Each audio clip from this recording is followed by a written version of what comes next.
Personalized learning is focusing on kids and what kids need, and also preparing them for a world that doesn't even exist yet.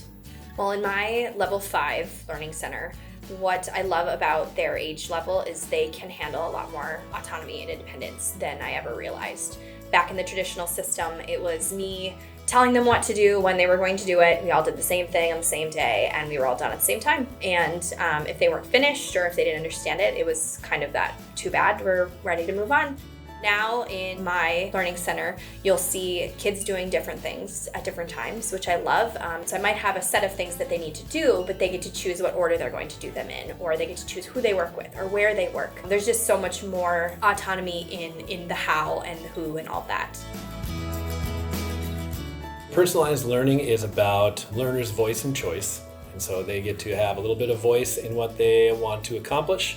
And then they get to have a little bit of choice in what they want to accomplish, and that needs to meld with the educator's plan for the year as well. You get to kind of decide like where you want to take your learning and what topics you kind of want to dig deeper into. We talk about like your own pace and stuff like that in school, and not that you have necessarily like different work than everybody, but that like you're doing your work at like the pace that you want to, and you're also like learning how you choose to as well.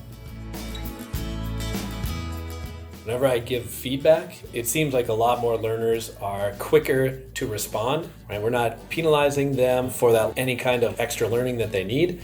And so if they got a 2.5 on an assignment, they know for me that go through, do the stuff that I suggested, and you can turn it right back in and you'll be at a 3 or higher. And so I see a lot more of that, whereas before it would be like you look at your 92% and then you drop it in the garbage because it's not changing after that. I really wish that I had learned at a younger age that failure or that making mistakes it's feedback. And I really try and make sure that the kids understand that like it's okay in the learning process to make mistakes, because that's how we get the feedback, that's how we grow. Kids will say, do I have any backfill? So what they mean is, are there these standards that I need to make sure I finish up, or like I'm not there yet? What I'm trying this year, and actually just today I was doing, is I'm trying, okay, we just finished a unit. It was a short unit, but we just finished a unit. Let's pause, track what we did, what the scores are. Here's where we should be. If we're not there, what's the feedback that we need, and what can we revise and resubmit so we show what we know? When I went to my old school and we had a more traditional setting, it wasn't really open for questions. It just felt like you were told the knowledge and you just retained it automatically. They didn't really have like time open for asking questions. But I feel like here, with the more you can do it on your own pace, there is a lot more room for questions. So if you don't understand something, you can go up to your teacher and ask for help. When I was in the traditional system, they just assumed we knew everything right off the bat. I would say I think about the learner and the way they are going to view things so much more now.